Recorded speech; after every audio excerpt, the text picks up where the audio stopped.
Welcome to today's webinar. While we are all waiting for everyone to join, please take our first poll. Poll number 1. Are you reviewing your software platforms to meet the 5-minute settlement requirements? Please answer yes or no.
All right, with the poll closed, it looks like we have everyone present, so let's go ahead and begin.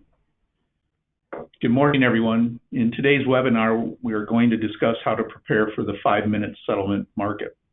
This webinar is organized by Allegro, ABB, and capSpire. During this 90-minute webinar, you'll find out how advanced analytics drives profit for commodity trading companies and the latest market trends for increasing business efficiency and profitability. Distinguished speakers from ABB Energy Portfolio Management, capSpire, and Alchemy Solutions and Allegro will discuss in depth the following: advanced commodity analytics, data warehousing, digital transformation, portfolio modeling, and much more. Before we start, let me give you a brief introduction of all of our speakers today. I'm Mike Hinton, Chief Strategy and Customer Officer of Allegro, and shortly I'll talk about what advanced analytics is and how your business benefits from it.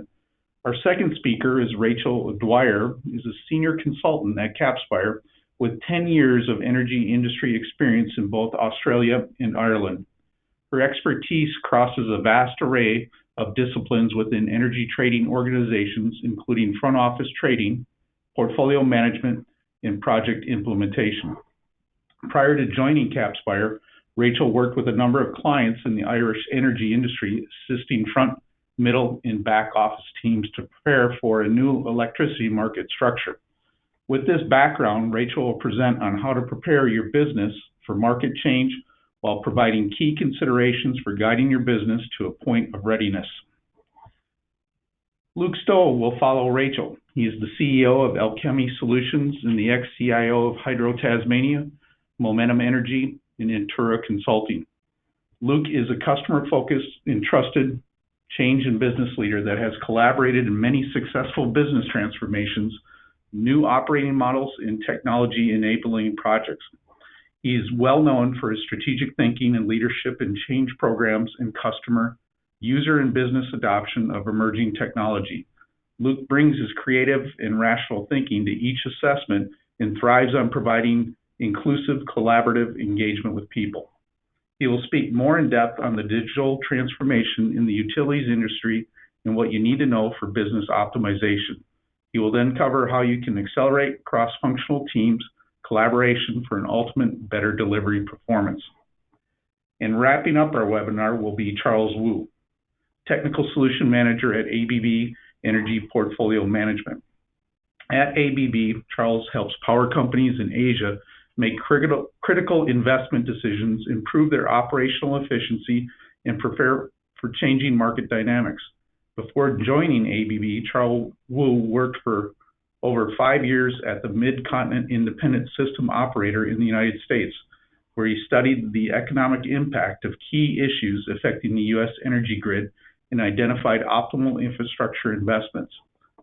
Specifically, he will discuss neural network algorithms for short-term price forecasting and trading, and then delve into precise dispatch analytics as it relates to the 5-minute settlement era. Can I ask that all questions be held until the end of the session? Feel free to submit your questions to the organizer via the chat box. All participants will be on mute until the end of the presentation. Thanks again for joining the webinar today. I'm going to start with the first topic.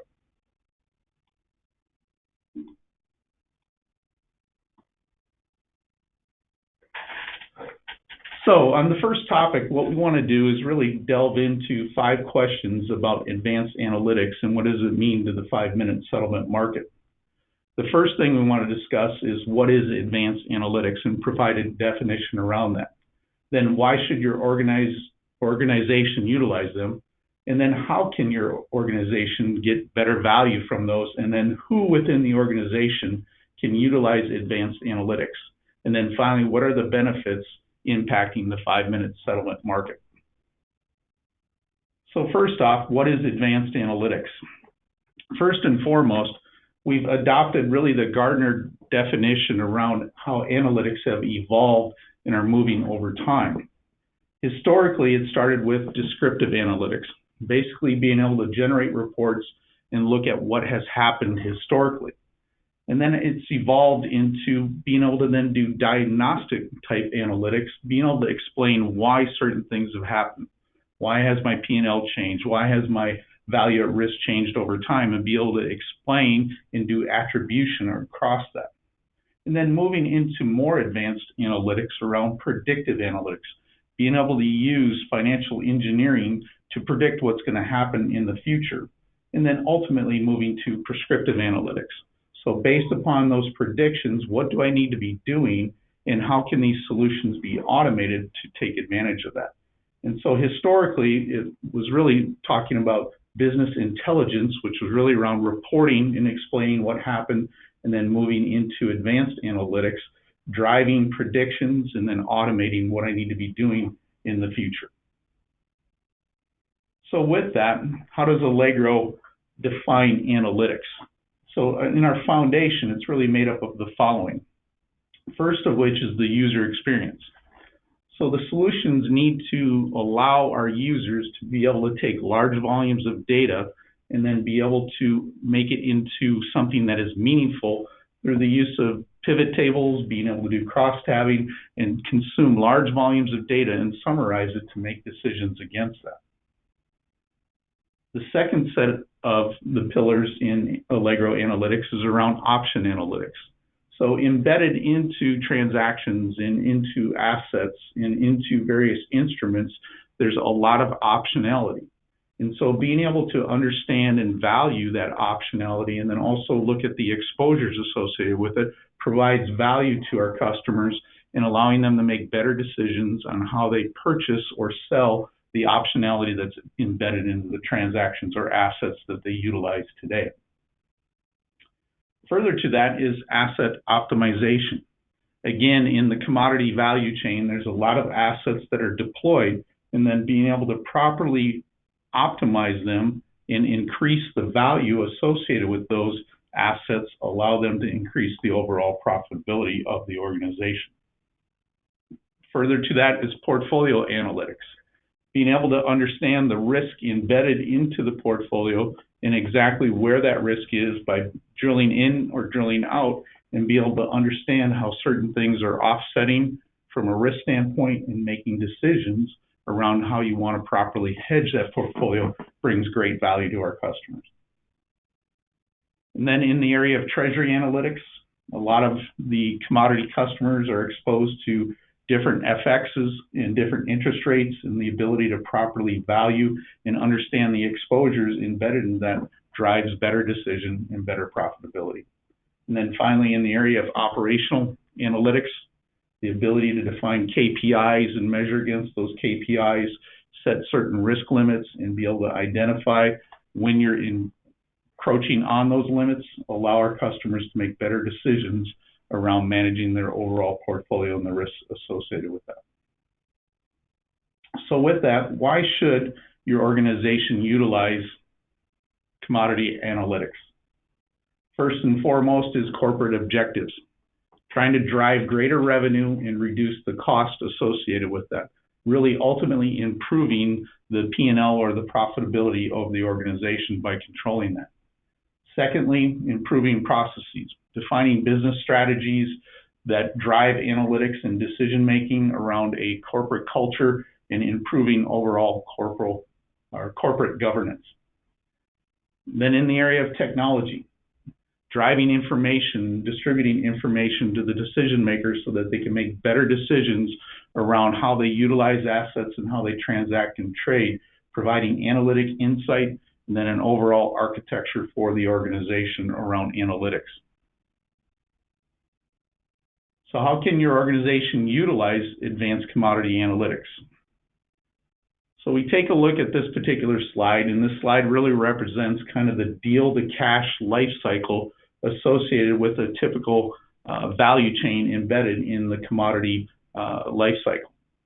First, it starts really kind of in the area of a pre-trade analysis. So you have a trader looking at a transaction and thinking about what they want to do with that transaction. From there, they may ultimately execute and purchase a particular commodity, which then can impact the middle office, understanding what risks are associated with that and how they may want to hedge that. Taking that commodity from the point of purchase or the point of production and then moving it somewhere to maybe store that commodity or process that commodity. So if it was a refiner, you might be moving crude oil to the refinery and then generating refined products downstream of it. If it was a power generator, it may be a certain fuel that's being fed to the generation asset and then creating power downstream of it.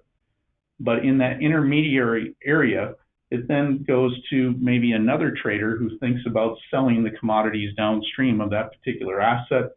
And then again, the need to transport the asset or the commodity and then into back office functions around actualization and actually settling those particular transactions. But if we take advanced analytics and we overlay it on that particular process, we can see where it brings value. So in that pre-trade analysis, the trader can use different scenarios, analysis, and forecasting to understand how that transaction may impact his overall portfolio.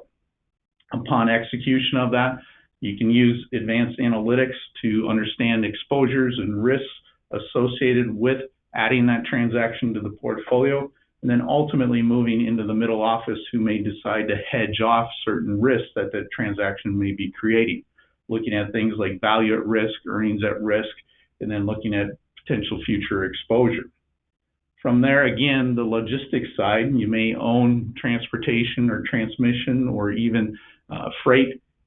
Through the use of advanced analytics, you can optimize the transportation of that commodity from the point of receipt to ultimately where you want to bring it.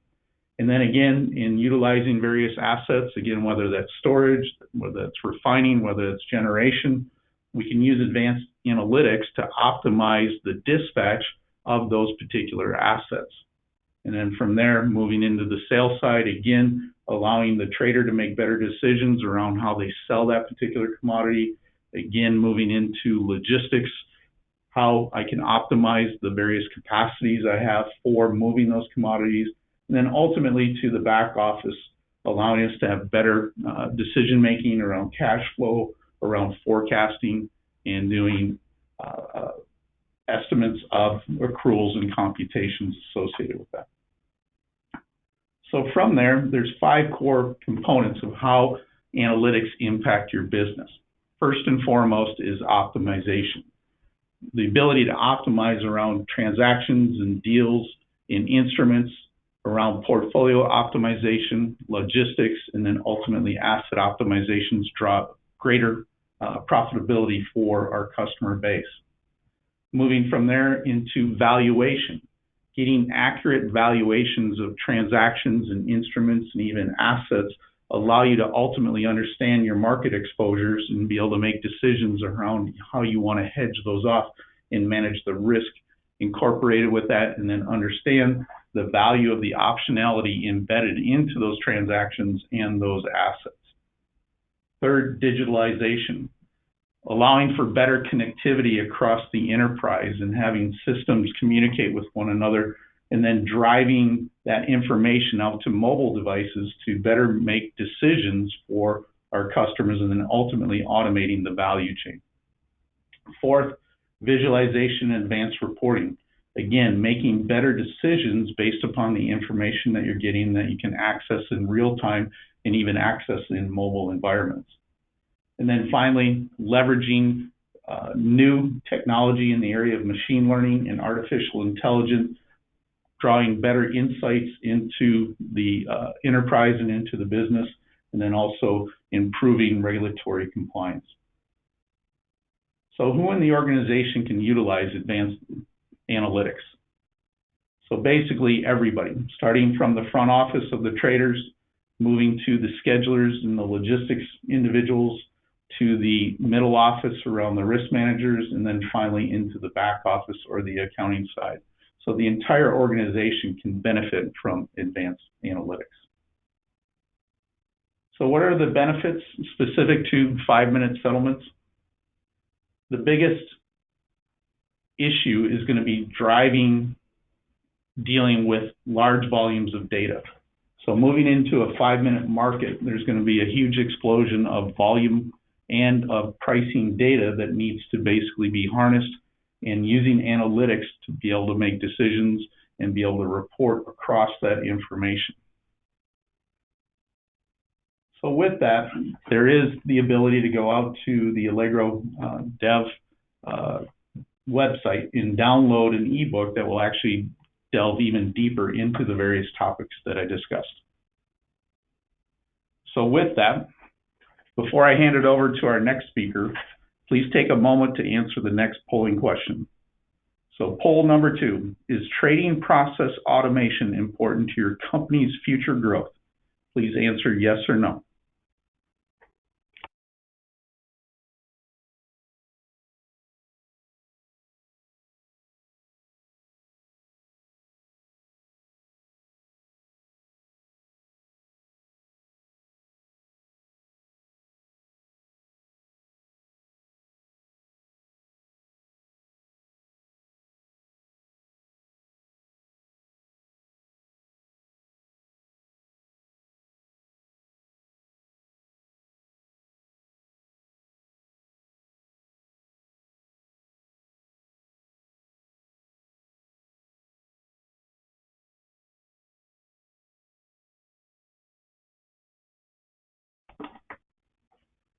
So thank you for answering the poll. With that, I'll turn it over to Rachel, who is our next speaker.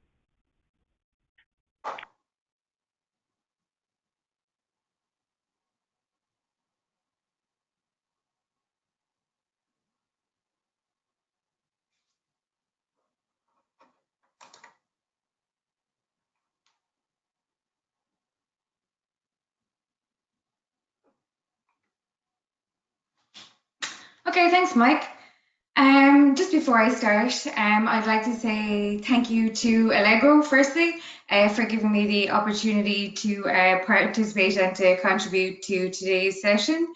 And then just thanks and hello to everyone who's dialed in this morning.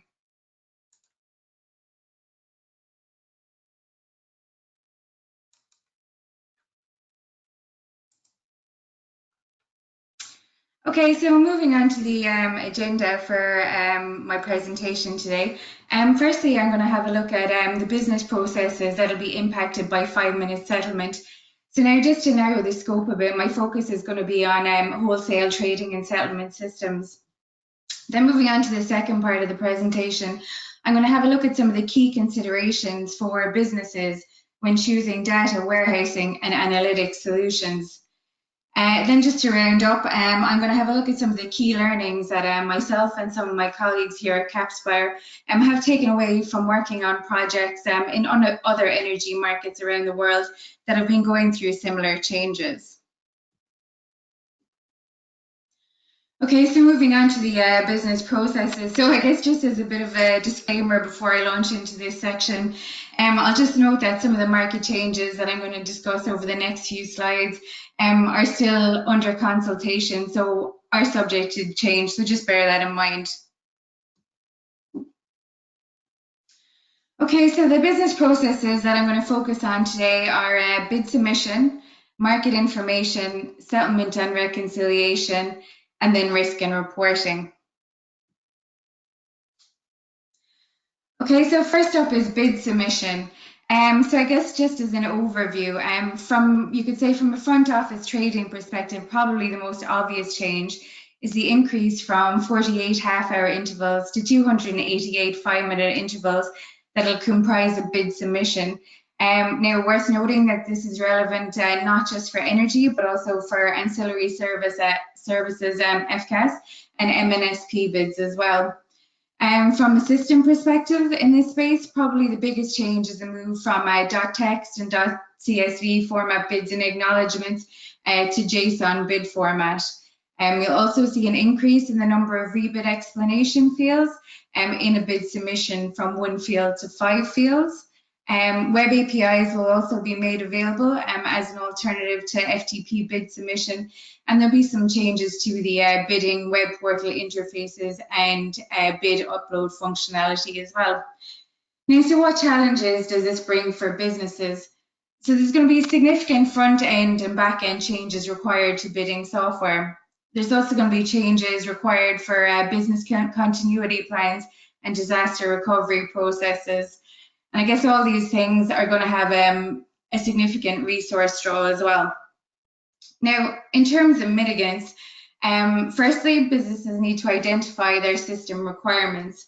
So your trading software, has it been built in-house? Do you have the skill set in-house to make the changes that are required? Or perhaps you need to get in contact with a third-party vendor or consultant.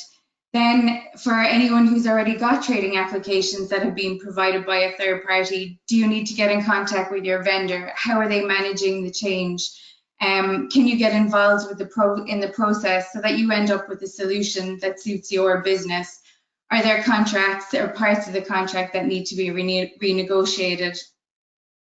Okay, so moving on to BCP and DOR processes, I guess I just say that this is something that's particularly close to my heart. Having traded remotely through floods and blizzards and hurricanes and you name it at this stage, I guess I just can't overemphasize the importance of having robust disaster recovery processes and system redundancies in place. So take the opportunity to review what you have in place at the moment and make testing those system redundancies part of your day-to-day market trialing and testing. Then in terms of resource allocation, in this space, there's going to be a big draw on both front office and IT resources. So just make sure that you've, allowed for additional resources in advance. Consider drafting in some resources from other parts of the business, perhaps. This helps with interdepartmental relationships and understanding as well. Or again, perhaps you need to look to a consultant or a third-party vendor for assistance.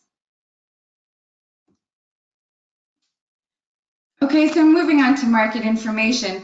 So I guess my focus in this section is going to be on the EMMS, dispatch and bidding packages. So there's going to be some new tables made available. There's also going to be some changes to existing tables and reports. So the tables that I've listed on this slide, just worth noting, they represent some, but not all of the tables that are going to be affected by the move to 5-minute settlement. Now, so what challenges do the changes to these reports bring for business? I guess multiple systems are going to be affected. So for anyone who doesn't immediately recognize these reports, they contain key bits of data like forecasts for price sensitivity, demand forecast. They also include availability forecast and competitor bid information. So as you can imagine, they're going to have a knock-on impact for things like trading screens, alerting functions, probably price forecasting tools. So significant system impacts. In terms of mitigants, I guess, again, it's just important that businesses identify the dependencies and the stakeholders for this information early in the piece. And also importantly, make sure that stakeholders who are outside the direct kind of, trading space understand the implications of the changes. So for example, the 30-minute pre-dispatch report, for all intents and purposes, it's going to look the same as it did before 5-minute settlement.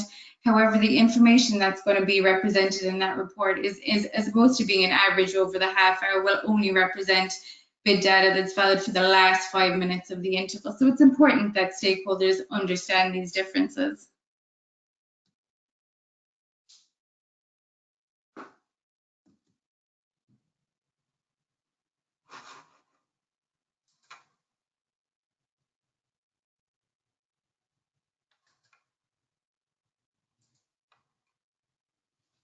Okay, so moving on to settlement and reconciliation.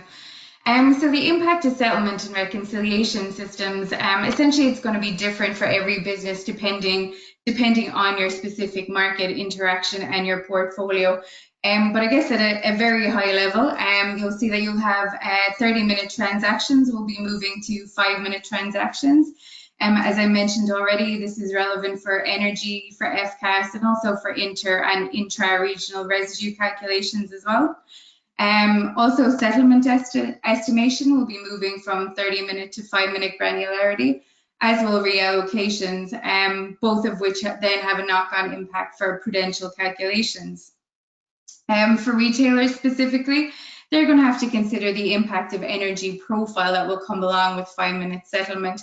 So this means the change, the move from 15, the allocation of 15 and 30-minute meter data and daily data down to 5-minute intervals. Retailers will also have to consider the impacts of global settlement and market change, which is being rolled out consecutively, and how these things work together. Now, in terms of challenges for businesses, what does this mean? It means an increased volume of data to be processed. Again, significant front and back end system changes. Increased reconciliation complexity and manual task burden, and also important to flag that backwards compatibility will be required from settlements and reconciliation systems. So in terms of mitigants, just the first point here, increased volume of data. So businesses need to spend time scoping these new requirements. Now, I'm going to look at this in a bit more detail in the next section of my presentation. So I'll just move on to the next point. So significant front and back end system changes. Again, as with the trading systems, you need to identify what's being built in-house, what's being built by a third party, what are your skill sets and resources internally, how can you manage this change, or do you need to reach out to vendors or contractors to assist to put the changes that you need in place.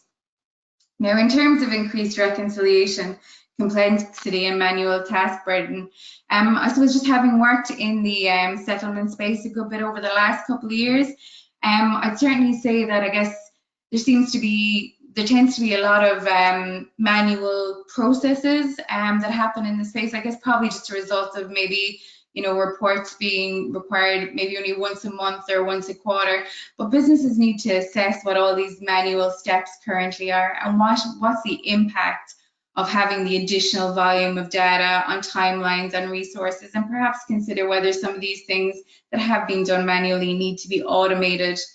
And then, as I mentioned, just in terms of backwards compatibility, so from 1 July 2021, we'll have 5-minute transactions.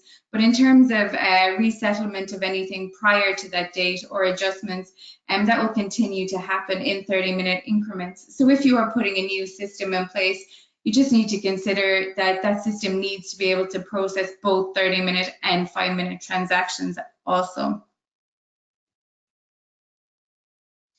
Okay, so moving on to risk and reporting. So I guess what I'm just trying to say here at the top of the screen with my pretty simple graphic is that everything that we've kind of discussed up to this point, so bid submission, market information, settlement and reconciliation systems, this all kind of has a knock-on impact or all feeds into this risk and reporting middle office space as well.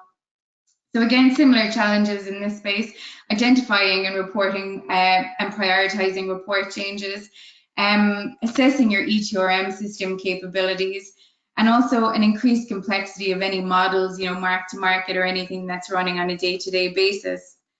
So in terms of mitigants, again, it's important that businesses define what the as is and to be business processes and reports are. Take the opportunity to trim the fat. The middle office space tends to be the place in a business where, reports are sent out to the rest of the business, from that space. So make sure who's using the report. Is the requirement for that report still there? Can you stop sending it? Perhaps even try, now stop sending reports, see if anyone comes knocking on the door looking for it. And in terms of ETRM system capabilities, take the opportunity, using the pre-production and staging phases of market trials to run end-to-end simulations and to make sure that your ETRM systems are capable of managing any additional products or calculations that come along with 5-minute settlement. Again, increased complexity of models. So you need to assess your data warehousing and analytics needs. And I'll look at this a bit further in the next section of my presentation.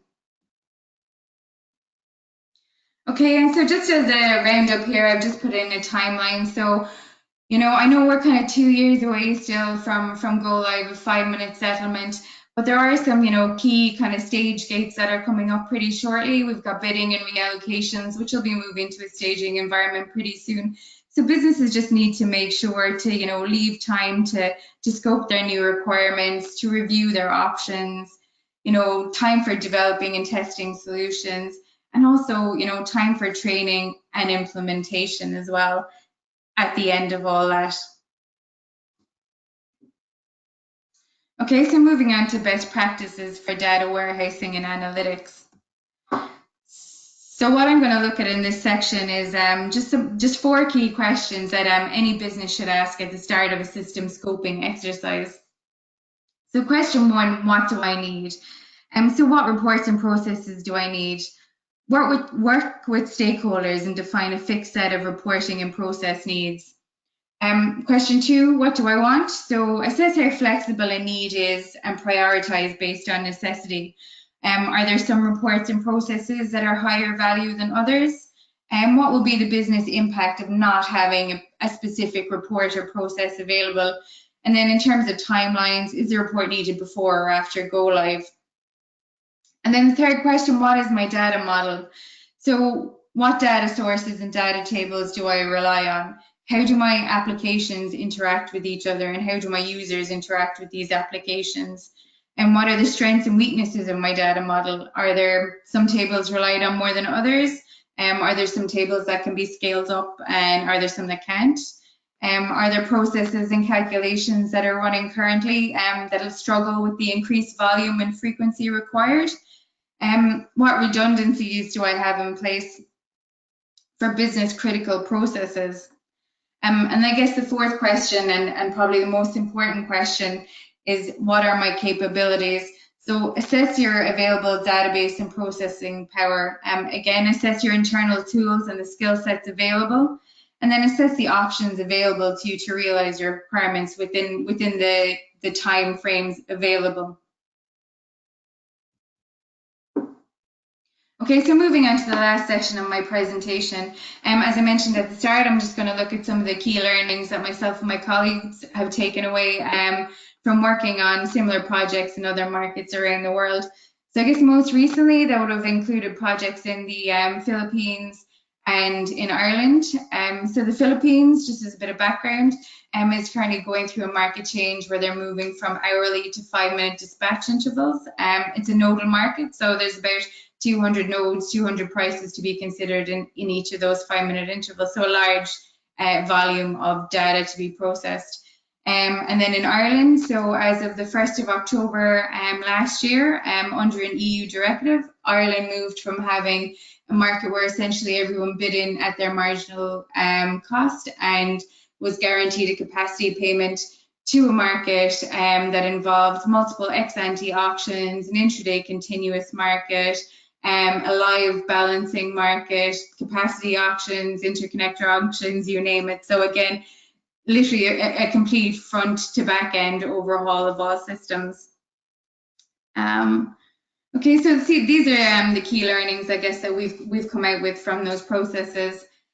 So sizing is everything. Conduct proper database and app server sizing early in the project.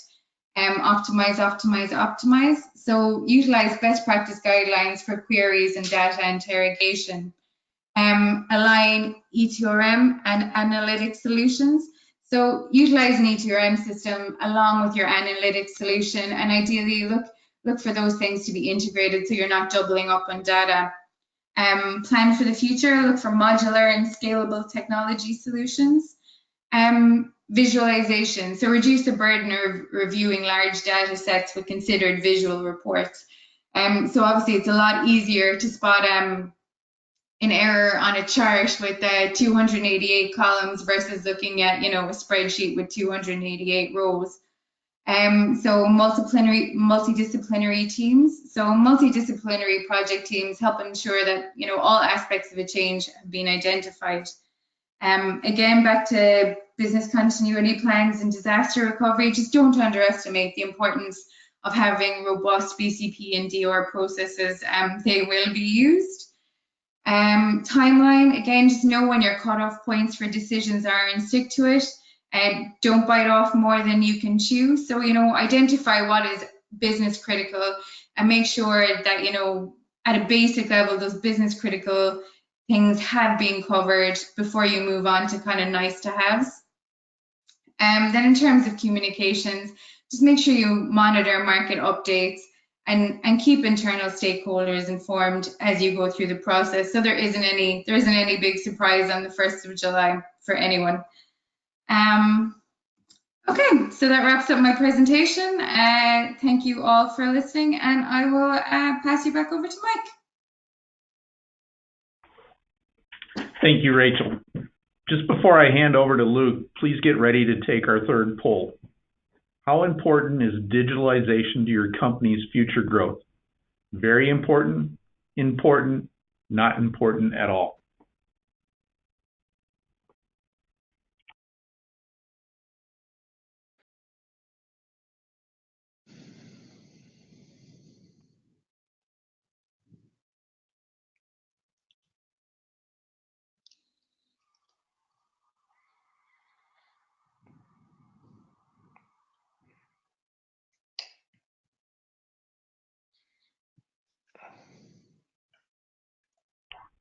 All right, thank you for responding to the poll. Thank you again, Rachel, but over to you, Luke, now. Thank you, Mike. Good morning, everyone. I'd like to also take the opportunity to thank Allegro for the opportunity to join this webinar this morning, and thank all of you for your attendance. Today I'm going to talk about how to accelerate cross-functional teams collaboration for better delivery performance, and also digital transformation in utilities, and what your business needs to know for optimizing in a digital era.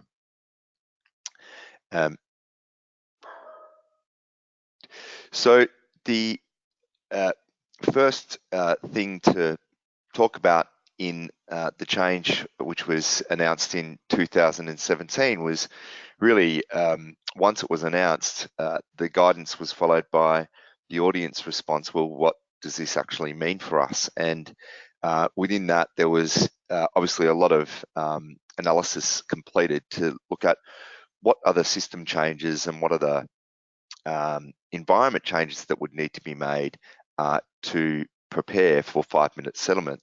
And so we've all had that time to digest the implications. And one of the key things that has come up has been the overall view that moving quickly to a platform like Allegro provides a safer bet than utilizing spreadsheets and manual interventions to manage this settlement process.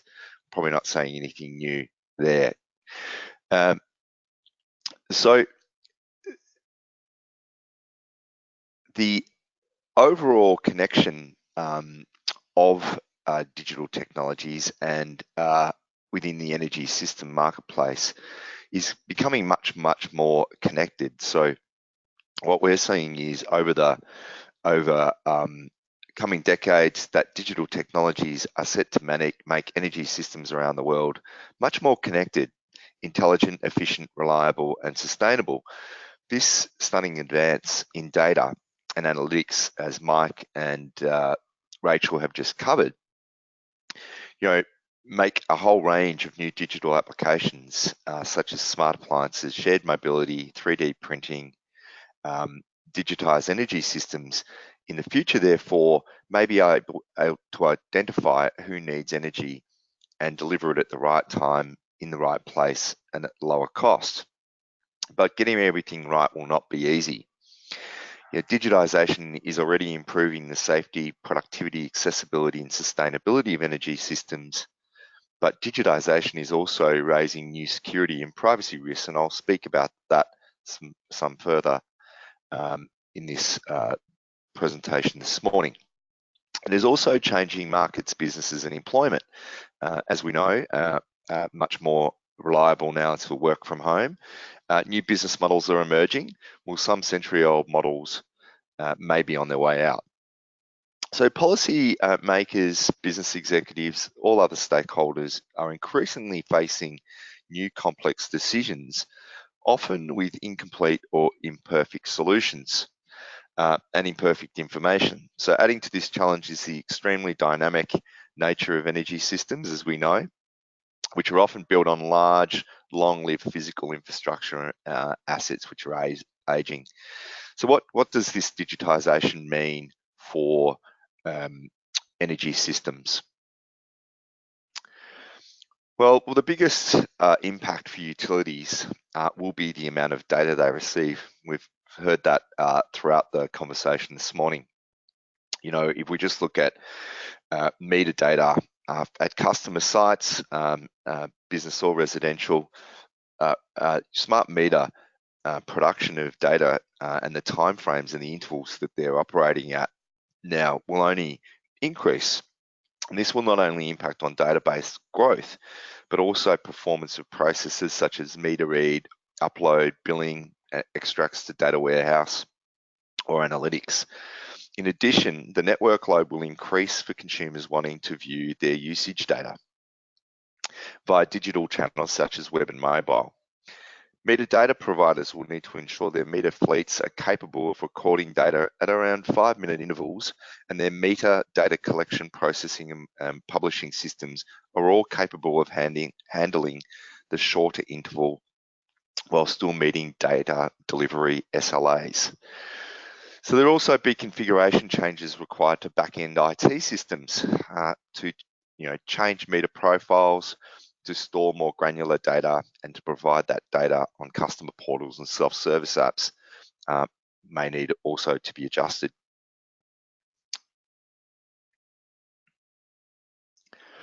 This is all on the back of massive trends, which I find absolutely astounding. Data is growing at an exponential rate, as we know. So internet traffic has tripled in only the past 5 years, and around 90% of the data in the world today was only created over the past 2 years. And this exponential growth, as shown on the graph in front of you, has led to the use of increasingly large units of measure. For example, global annual internet traffic surpassed the exabyte threshold in 2001 and is expected to pass the zettabyte. So 1.1 zettabyte was actually performed in 2017, and by 2020 what we're looking at now is about 40 zettabytes. So you can see that the increase in data has been rapid and continues to be a phenomenon. Everyday objects such as watches, home appliances, cars that are being connected to communication network, the Internet of Things as they call it, to provide a range of services and applications as personal healthcare, smart electricity grids, surveillance, home automation, intelligent transport, and the list goes on. These number of connected Internet of Things devices is forecasted to grow to about 20 billion by the year 2020. So you can see that the interaction and interoperability of these devices just creates more data. So the fundamental question is what is this digitization and its impact on energy? Well, the energy sector has been an early adopter of digital technologies, and in 1970, power utilities were digital pioneers using emerging technologies to facilitate grid management and operation. Oil and gas companies have long used digital technologies to improve decision making. And the industrial sector has used process controls and automation for decades, particularly in heavy industry, to maximize quality and yields while minimizing energy use. Intelligent transport systems were using digital technologies in all modes of transport to improve safety, reliability, and efficiency. And the pace of this digitization in energy is increasing. Investment in digital technologies by energy companies has risen sharply over the past few years. And for an example, of that, infrastructure and software has grown 20% annually since 2014. So the number of $47 billion US was achieved in 2016, and they're looking at US dollars $55 billion for projected by the end of 2019. So you can see this is growing quite rapidly in terms of investment and spend. So what does all this mean in terms of what's going to happen from an energy landscape? Well, what it means is increasing flexibility. So the greatest transformational potential for digitization is across and is about the ability to break down boundaries between energy sectors, increasing flexibility and enabling integration across entire systems. Fundamentally, this transforms the electricity via digitally interconnected systems.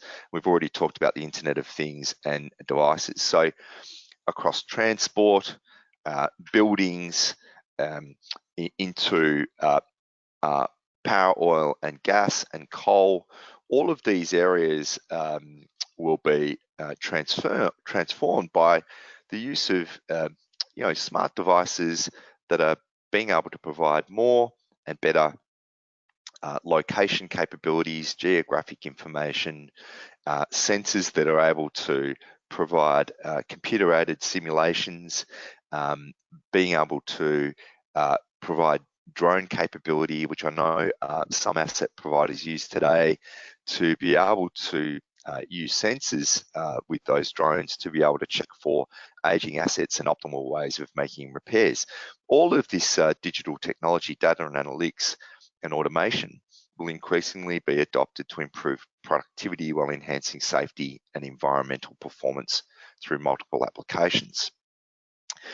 I think digitization overall impact, though, may be more modest within the power group due to data and analytics, yes, can reduce power system cost by reducing operations and maintenance cost, by improving power plant and plant or asset efficiency, by performing better network efficiency and reducing unplanned outages and downtime, and extending the operational lifetime of assets. The overall savings from this digitally enabled measures could be in the order of US $80 billion over the period of 2016 to 40. And that's about 5% of the total annual power generation costs of global deployment of available digital technologies to all plants and network infrastructure. This is a massive saving, and obviously the use of digital capabilities and those analytical capabilities working with and for the business to be able to make those changes is a very fundamental part of now running an energy business. All of this is operated by interconnected systems. So enabling integration across entire systems and enabling more partnerships and better associations is at the heart of really this whole transformation. So the trend of being able to look at digitization at blurring boundaries that probably were in place between generation and consumption, enabling for interrelated opportunities, smart demand responses, integration of variable renewable energies with previously incumbent energy sources, implementation of smart charging for EVs, and the emergence of small scalable distributed electricity resources such as household solar PV. All of these are interlinked and can be interlinked moving forward. And for example, the demand responses for these things can be now, are critical, but being able to provide flexibility and the need to integrate those components, and particularly for variable renewables, is really an option now that energy businesses are taking on board and looking at it. And so the demand response area I find really fascinating, with the digitization being able to help manage infrastructure and help look at that demand response in a vastly different way because of the speed that can be responded, and also because households now can start to have smart appliances, which once they're plugged into that infrastructure can actively participate in assisting and working out what electricity is being drawn from the grid, and also what electricity, if the house is capable in returning back to the grid as well. But this all doesn't come without risk, and one of the areas to call out of risk is cybersecurity. So while digitization can bring all the positive benefits that we've just talked about and enable this flexibility through interoperability and integration, it can also make energy systems more vulnerable to cyber attacks. To date, most of these disruptions have been relatively small, but what we're seeing is that cyber attacks are becoming easier and cheaper to organise because of the digitization that's available to the people wanting to run the cyber attacks, but also the digitized equipment is always on, and the growth of this Internet of Things means that there's an increasing potential for cyber attacks to surface in energy systems. You know, we've seen some phishing attacks in 2017 on a nuclear plant in the US. We've seen different ransomwares being placed into different countries to check for vulnerabilities, and you know, even in China, petrol stations went offline. I think it was over 20,000 when a ransomware was put into the China National Petroleum Corporation as a cyber attack. So there's a few key things here. Resilience will be really key. The ability for the institution or system to adapt changing contexts, which we know will continue because of digitization. Cyber hygiene, a basic set of precautions that you use to monitor to make sure that you've got the capability of protecting your environments, and also security by design. So really important is being able to ensure that security is being designed into your future state of your organization, and not just the technology, but also from a business side as well. The next topic for me to talk about is, so, you know, in this digital era, one of the key questions that comes up is, well, how do we accelerate and start to use cross-functional teams to get better delivery performance? What is occurring in the marketplace today is that you know, we're seeing with this 5-minute settlement, and we saw it with the power of choice change that came around a little bit earlier, that we're seeing much more regulatory regime come, and the expectation is that there's a quicker response by organisations when these changes come about. So on the back of this, how do we start to organise ourselves better to be able to optimize our delivery and be quick and efficient in delivering these changes? You know, I wanted to use the term cross-functional team, and Safe Agile is described as a group of about 5 to 11 people who have responsibility to define, build, test, and where applicable, deploy elements of a solution value, all in short iteration time boxes. And specifically, Scale Agile Framework, Agile Team, as it's called, incorporates a development team, a role of a Scrum Master, which is the coordination of the development resources and the sprints or the iterations that are being performed, and the product owner and various business roles, the product owner being a project manager type role in an agile context. I guess I wanted to just raise that definition to give some context to it as we start to work through what this looks like moving forward. You know, key things that we see about taking on digital project delivery is, you know, what are the common challenges and things that people are occurring when they start to work with digital technologies and move to these newer ways of working? And also, how do we apply the strategies into practice between different functional teams so that we can get the most optimum way of working with these newer technologies.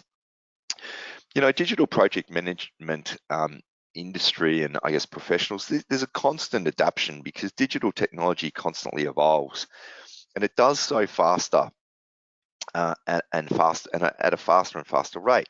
It's a challenge to keep on top of things. So, you know, creative industry needs to transform radically. So we have to accommodate this is really the key call to action. We have no choice because if we choose to just ignore it, you know, it'll pass us by. And there's many good examples of disruption and change coming into marketplaces and organizations, you know, suffering as a result because they didn't think they needed to make the change. The expectation from customers is also changing at a pace, and also as employees, I'm finding that people and the way that they choose to work and want to work is hugely changing compared to what it was when I started in the workforce. So the kind of change, you know, really leaves with the question, well, what does this mean for project managers? Well, we can see a future completely without project managers, or not at least as we currently know them. You know, the big problem with the existing models is that it's often not terribly efficient. You know, you've all been part of projects where you have coming together, project managers coming in place, they pull together all the pieces, put together a plan. The client, you know, the client or the customer or the business area asks how things are going. They have to refer to notes or status reports to be able to provide this. And sometimes these cycles can take weeks, if not months, just to communicate where projects or initiatives are at. So this ends up being a very expensive game of, you know, let's telephone and make sure everyone's, or email and make sure we're all covered so that there's no risk of someone coming back and saying we didn't do things. So I'm not saying completely move to Agile is necessary, but reviewing those practices and the way of working is really quite important in this digital area. So how can we improve that delivery process, and how can we prepare? What trends can we expect as being part of this? You know, both Agile and Waterfall bring with them, you know, their own evangelists, and Agile and Waterfall have been incredibly popular over the last few years, but many people have jumped on the Agile bandwagon now. They've found that it doesn't 100% work for them. In fact, you know, one model can be more advantageous in different for different purposes than the other. So having the option of doing both, I think, is really where most organizations now are working and focusing. But using those Agile style and frameworks as part of delivery is really quite key to ensure that there is a good collaboration between team members in a cross-functional team. So if we take this proposition of business people and technology people and analysts and traders all working together on initiatives, then there doesn't have to be an obsession about fitting into this exact process. What we want to do is be able to allow those teams to create the processes that work specifically for the organization or for the initiative or for the project that's being provided. So blended methods that are proven in the way that cross-functional team work and can work as one, however, being highly flexible so that they can support business needs and existing processes. And, you know, for example of the slide that's in front of you, you can see I'm referring now that there's a Scaled Agile Framework badge.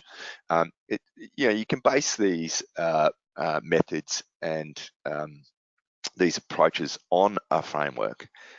That's a good thing to do, but you don't have to religiously follow those if your organization or project doesn't require all of all of the framework to be adopted by the organisation just to get really great outcomes. What works in these models is being able to co-locate people, being able to connect people in a more flexible way, but with really purpose being clear on what's trying to be achieved, and also the value that's trying to be delivered by the team. So, value-based methods that came from Agile or from Lean process development many years ago absolutely are really key to ensuring that cross-functional teams are very focused and being able to provide what the organisations need to deliver the capabilities using all of the existing methodology and all of the existing processes that most organisations have to get the best and smoothest experience for the people, your employees, and the business that's expecting the result. So it's all about adaptation. That's the key message in this.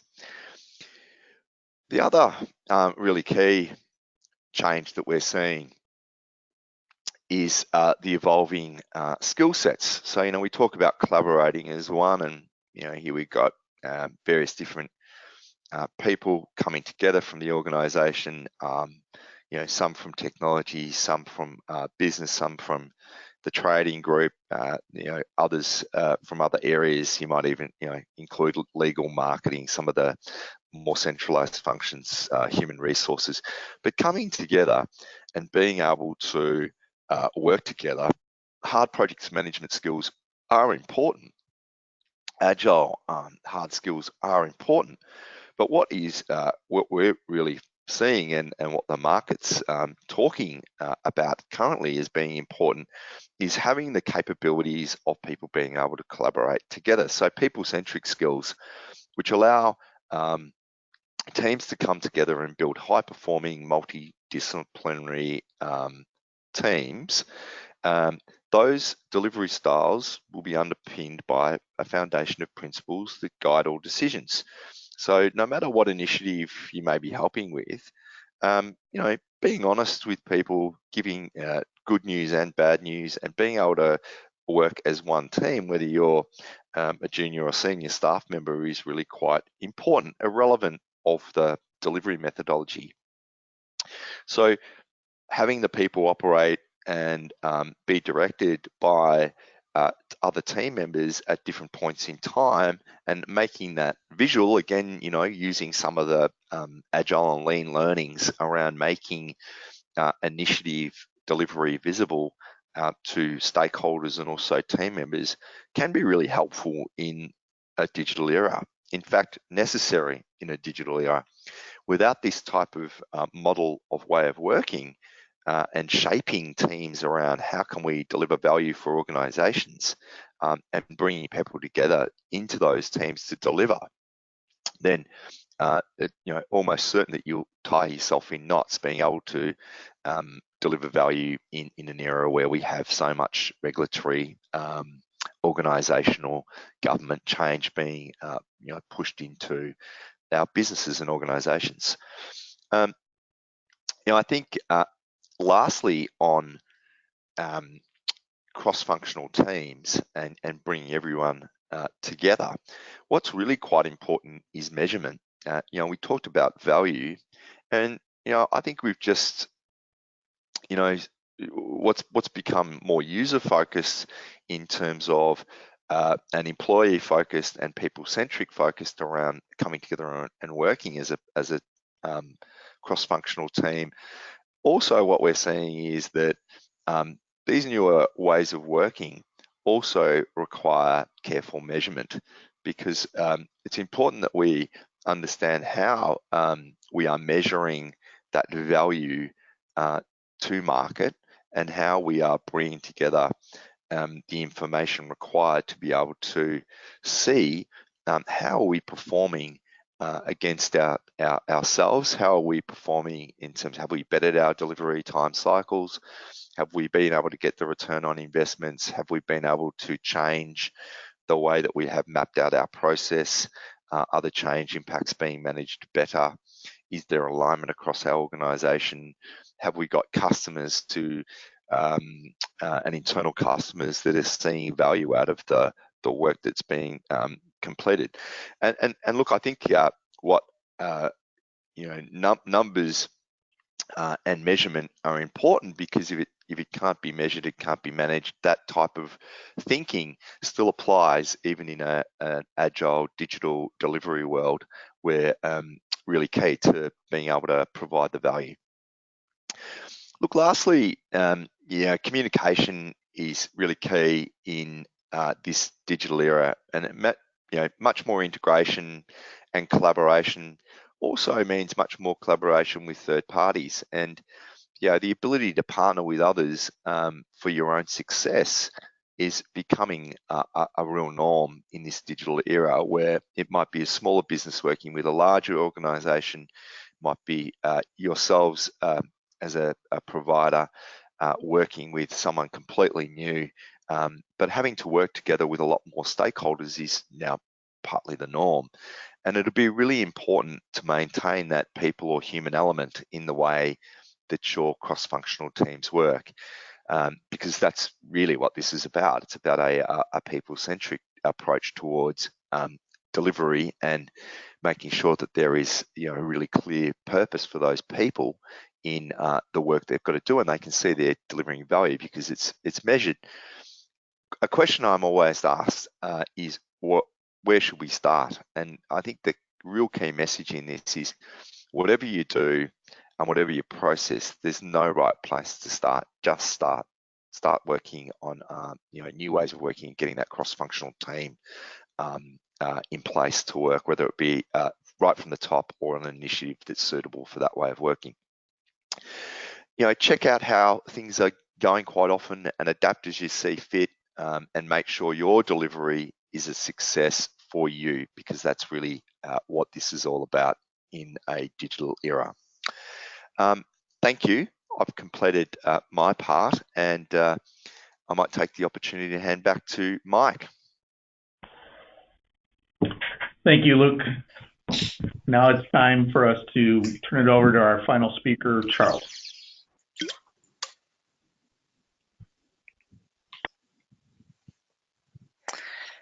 All right, great.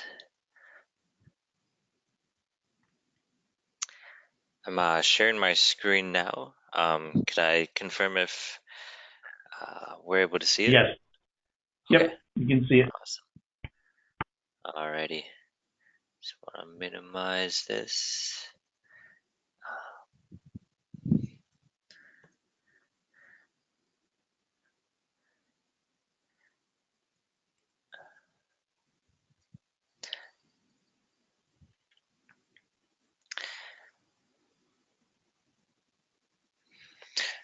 Alrighty. Okay, so hi everyone, my name is Charles Wu, and I help companies across the APAC region with their energy strategy. Today, I want to talk about one component of that energy strategy, which would be forecasting energy prices, and specifically using neural networks to do that. So first, what is a neural network? So a neural network is a type of machine learning algorithm with increasing relevance to the energy industry. So commonly, it's thought of something used by big tech companies. For example, Google provides search engine results using neural networks. Tesla is able to enable self-driving capabilities using neural networks. And so how does it do this? Well, data is fed into a neural network, whether it be text, images, or numerical data. In the context of the energy industry, it might be growth rates, holidays, weather, etc. Complicated math is performed where the data inputs are transformed and combined in multiple ways and multiple times.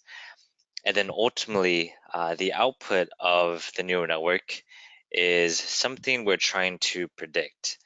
It could be, for example, a search engine result, a driving decision, or in the context of energy, a price, renewable, or load forecast. And actually, Google, speaking of Google, they have validated the value that neural networks provide for energy forecasting activities. So this illustrative graph is from a recent study that came from Google's AI group that showed for their wind farms. As you might know, Google owns several wind plants in the US. So for the wind farms, they're able to increase the dollar per megawatt hour value of their wind plants using machine learning and specifically neural networks. So moving on, one thing about neural networks is that they are heavily data dependent. And thankfully, the market operator, AMO, provides substantial data about the electricity market in near real time. And so if you're familiar with the Australian market, you're probably already aware of this. The market operator provides a wealth of data to anyone through the web. So I've listed multiple examples there. They also have intuitive data visualization as one of the main parts of their website that you can see a screenshot of right there. And if you go to the data sources below, so nemweb.com.au/reports or MarketNet, you can grab even more raw data. So this would suggest that the Australian market is quite suitable for utilizing a neural network, given the wealth of data that's available.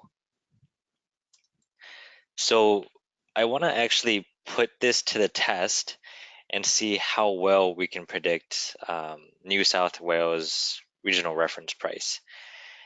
And below, you can see the distribution of the regional reference price, or RRP. And just want to note here that for extremely high values, I've capped them at $350, which happen to affect 9 half-hour intervals.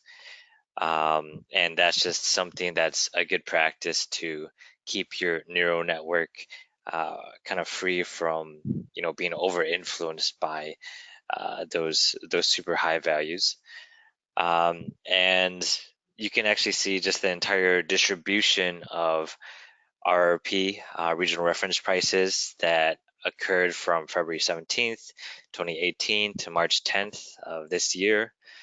And you can see that most of the prices are in that $60 range, with the average being $85.5. Has a standard deviation of $37.7 per megawatt. And so there's a fairly wide range, as you might expect. And so it would pose somewhat of a challenge for prediction or for forecasting. So as a starting point, we can actually use the price forecast that's released by AMO. And so you can see that here. I have just plotted a couple weeks so that you can get a feel for how the data looks like, and the kind of difference between the forecasted RRP and the actual RRP. So you can see the forecasted RRP in blue. It aligns for some periods fairly well, but for a lot of periods, there's actually quite a large difference. And you can actually see, that peak is quite different. The forecast RRP tends to over forecast by quite a large margin in some of the intervals. So therefore, we can definitely use this as a starting point, but the average error is $26 per megawatt. And that's pretty large considering that the average RP is just 85.5 megawatts. And I also want to note here that although the price forecast is released every half hour, this analysis that I'm showing here is only using the forecast that's released at 12 a.m. every day. And this is to represent a situation where an energy trader needs to make trading decisions affecting the next 24 hours of business. So just to keep that in mind. Okay, so let's plot some of the data variables that are available to us that I mentioned earlier and see how they relate with the RRP.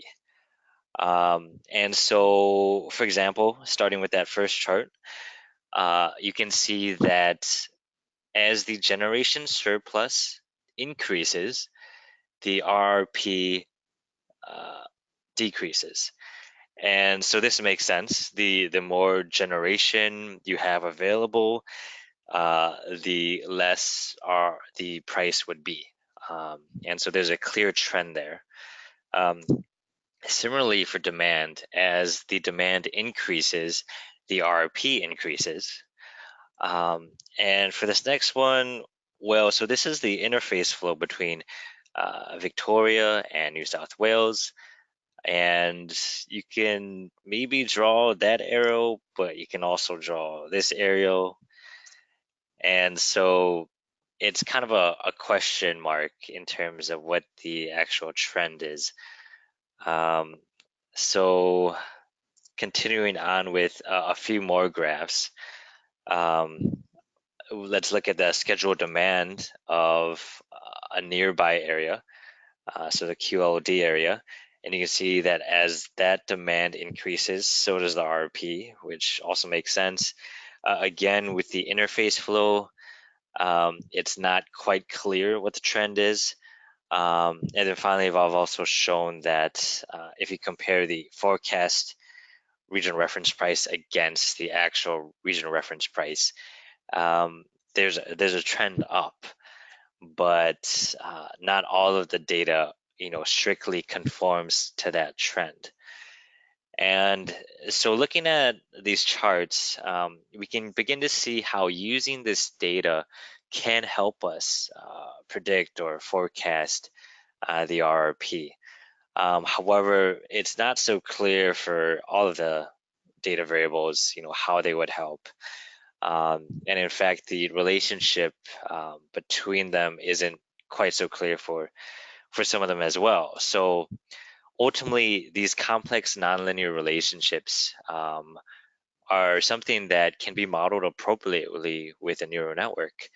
And so that's kind of showing the power of a neural network in that it's flexible to model a lot of different type of relationships.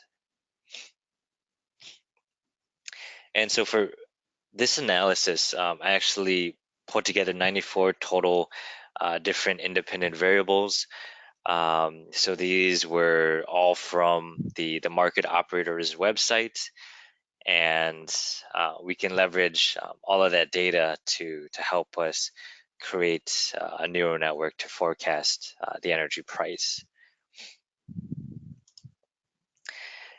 And using industry knowledge and automated methods, we're able to select from those 94 different variables the 35 most important variables to use in our neural network.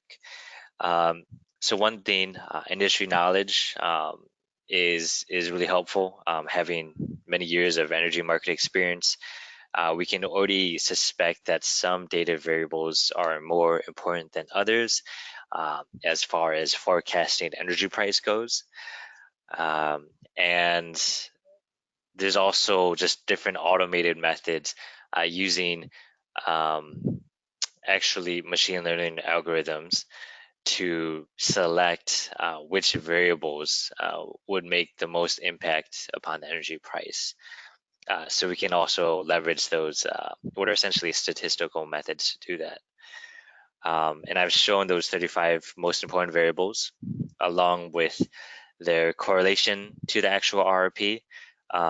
They're not being selected based upon their correlation, but just showing the correlation here too to get a feel for how strongly related these variables are.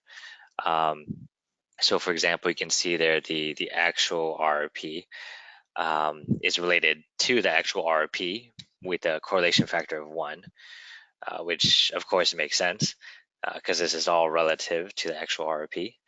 And then you can see all the way on the upper right, the forecasted RRP has a correlation to the actual RRP of 0.56, which is high, but maybe not as high as we'd expect. As we see that, for example, generation surplus has a similar correlation, but in the opposite direction. If you remember the graph I showed of 0.54. So just to give you an idea of the correlation and just the different data variables that were selected. So also want to say that many of these variables are the actual values. So for example, we're able to use the actual demand versus the forecast demand since we're looking backwards in time. So the neural network that we're talking about today and that I'll show in a minute here is able to have a bit of an advantage compared to the AMO provided forecast. However, we could also use the forecasted values that AMO provides in an actual production scenario. And ultimately, a training algorithm is used to learn the relationship between these 35 variables and the regional reference price, or RRP. And so the result of putting all this together, using a neural network, we're able to achieve significant improvements. So as you might remember, the original forecast RRP differed from the actual RRP by an average of $26 per megawatt. After configuring a neural network, we have a newly predicted RRP that differs by only $7 per megawatt. And you can see here that that new predicted RRP aligns a lot more closely with the actual RRP than does the forecasted RRP. I'll just do that transition one more time for a dramatic effect. And so yeah, it's pretty obvious. You can see that, and yeah, so that's great. We're able to achieve significant improvements. And ultimately, I guess, at least one conclusion that we can draw from this is that machine learning has the potential to transform energy forecasting. And so potential next steps here that I would suggest would be to possibly expand the data variables to include local weather information, also individual generator output and individual transmission flow. The market operator, provides data down to that detail level. So maybe if there's specific generators or specific transmission lines that have quite a significant impact on the price, we can also include that into our neural network model, and we can consult various weather data sources to add how temperature or humidity and so forth might affect our energy prices. We can also further expand our data variables by creating quote unquote engineered variables based upon natural variables. So just an example of this, I already did this with that generation surplus variable, just using basic industry knowledge about the power industry. I'm able to infer that, well, if I take the generation availability minus the total demand, then that equals the generation surplus, and perhaps that's a good type of data variable to use in our neural network. So generation surplus isn't something that's published by the market operator explicitly, but inferring from those two data variables, the demand and the generation availability, we can create that data variable, and we can do that sort of engineered variable creation with other types of data variables that you might think of. And so oftentimes those engineered variables are able to greatly improve the forecasting accuracy. I would also recommend employing methods to test and reduce overfitting of the neural network to the historical data. As I mentioned, this neural network is designed to capture what happened between February of last year and March of this year. So it might be somewhat a bit too customized for this past year's situation. And so there are ways to make it a bit more broad, a bit more general, so that it can have broad application for the future year or years.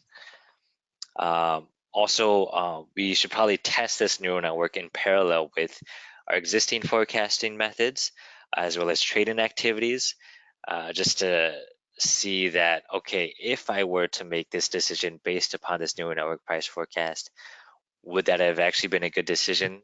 So you can mitigate that sort of risk before rolling it out completely. And finally, I guess most importantly, profit.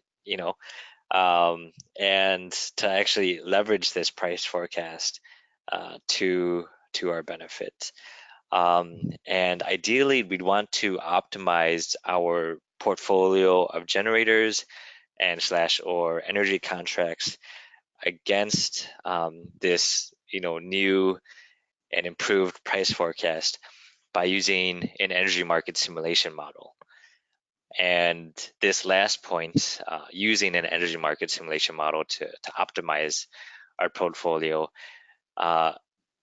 allows me to conveniently transition to this next presentation topic, which is in regards to precise dispatch analytics for the 5-minute settlement era.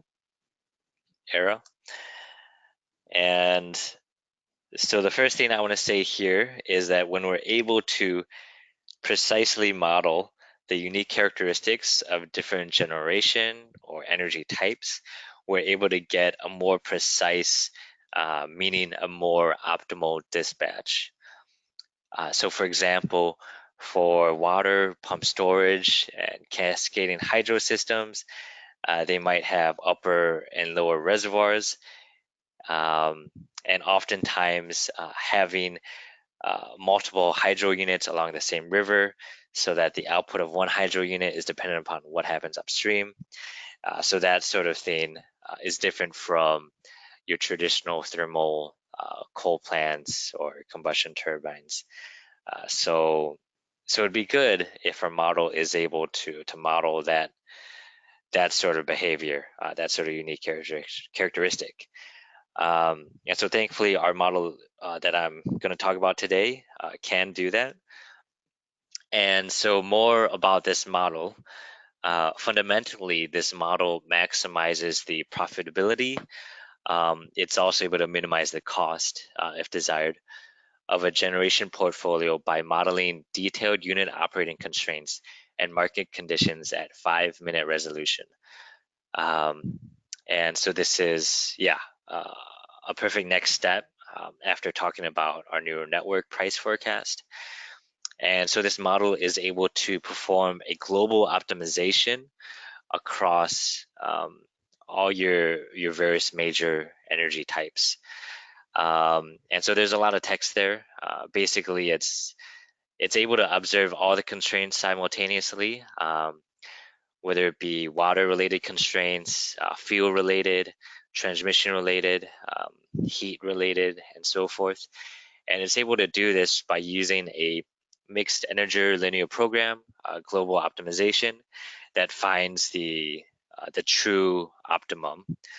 And so all these constraints are addressed as part of a single solution, instead of kind of taking one constraint and then the next constraint and the next constraint and doing kind of a series optimization. This is all part of one single solution. And so each type of energy unit can be modeled with its unique real-life complexity here. So as I mentioned, water has various unique constraints.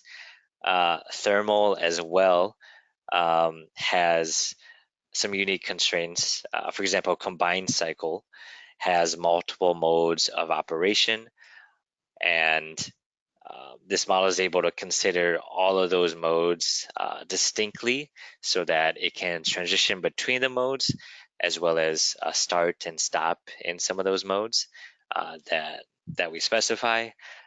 There's also combined heat power stations, coal, nuclear, etc.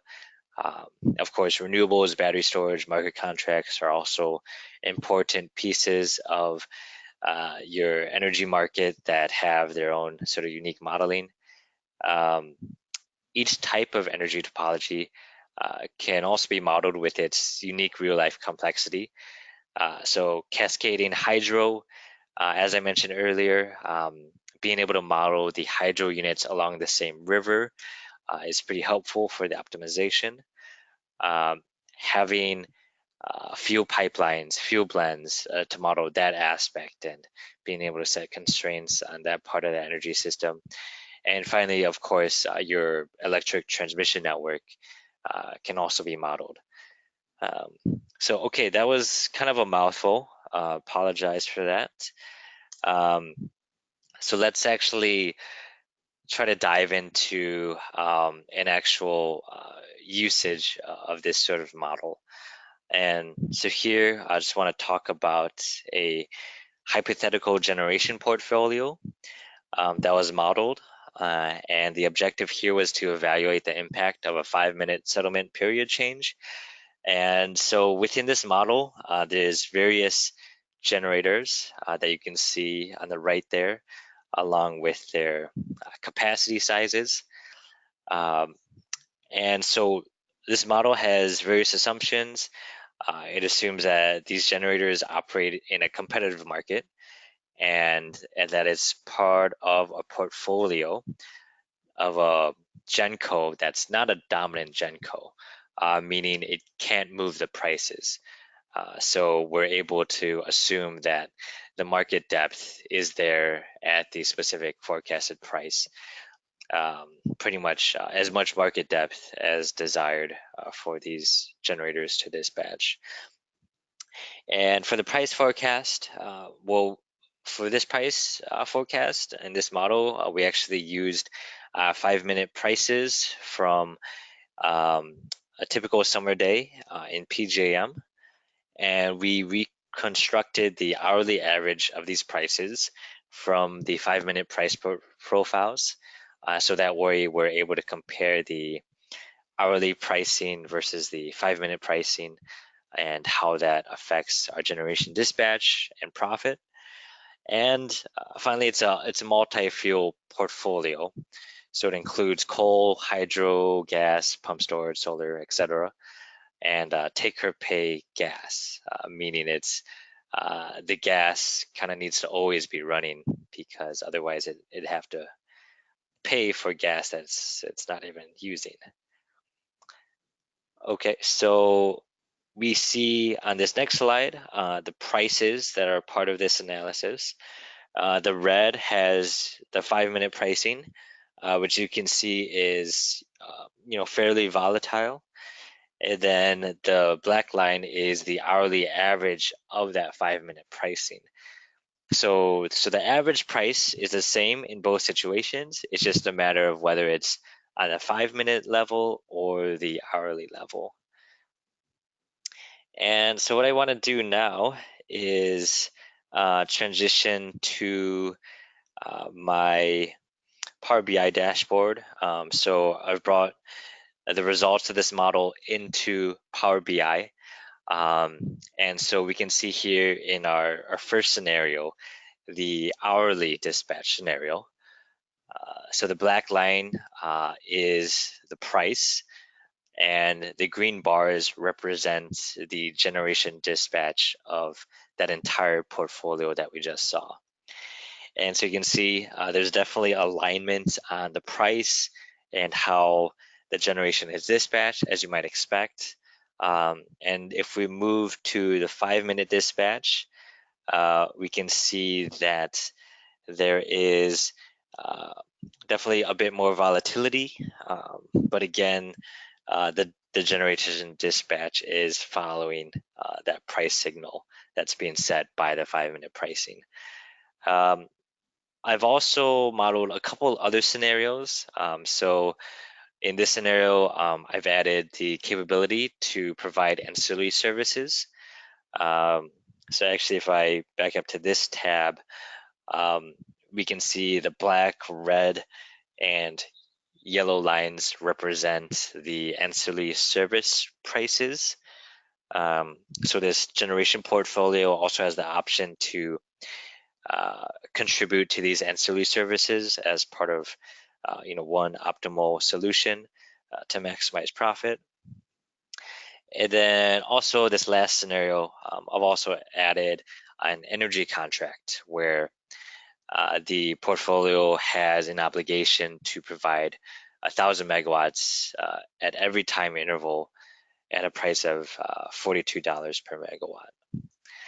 And so if we look at the revenues that are achieved by each of these scenarios, that can give us some insight into how this greater granularity of prices, as well as the introduction of these other types of energy provisions, affects our revenue and profitability.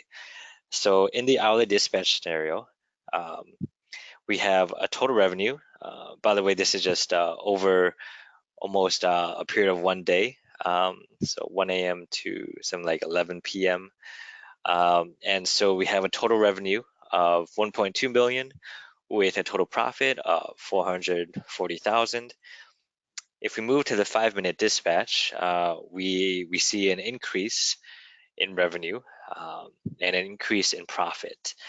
And so this is helpful to know, and this makes sense considering that with that greater volatility in pricing, when you go from hour to 5-minute, your generation portfolio is theoretically able to dispatch to take advantage of that more peaky pricing in that specific 5-minute interval, and then maybe dispatch down when the price lowers substantially.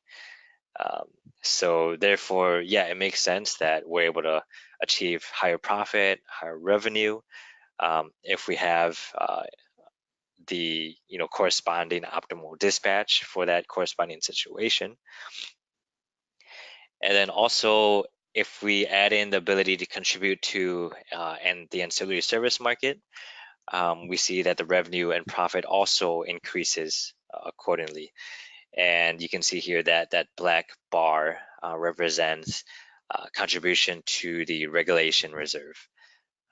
So in some time intervals, it's more profitable for some of the generators to contribute to ancillary services than it is to provide actual energy. And finally, if we add in our energy contract, so this is again 1,000 megawatt sale for every 5-minute time interval at a price of $42 per megawatt, which is a pretty generous price as far as this specific hypothetical energy market goes. That also increases the revenue and profit. And you can see the purple bars indicate the specific revenue that's achieved due to this energy contract. And yeah, so this is helpful. We can perform, of course, many more scenarios with different combinations of energy contracts, with different combination of generators, along with their different energy characteristics, as I mentioned earlier, to get different situations to evaluate, like, what sort of generation, what sort of portfolio mix do I want to have to maximize my profit as well as mitigate my risk. And then there's various other views that we can see here. Don't want to go through them all, just to be cognizant of time. But yeah, we can see this, all of the different scenarios that I just mentioned compared to one another. We can also see just on a station level how things change. So for example, if I go to one of the hydro units in the hourly dispatch, you can see that there is some variation in the dispatch level. But when we go to that 5-minute dispatch, particularly a fast ramping unit like a hydro unit is able to kind of fluctuate up and down to take advantage of that greater volatility in pricing and therefore maximize its profit. And also just validate that here, not here, but this next tab, when we look at that same Kepler hydro unit, that when we go from hourly to 5-minute, that cost and that profit do vary quite a bit. So right, you can see here the green hourly dispatch revenue of 180,000, and then when we move to 5-minute dispatch, the black bars, that causes a total of 220,000 station revenue. So yeah, certainly the 5-minute change would seem to bode well for our flexible gen sets, going back to our presentation here. So generators like gas, hydro, storage, that can adjust their generation output quicker to respond to these 5-minute signals would be an added advantage.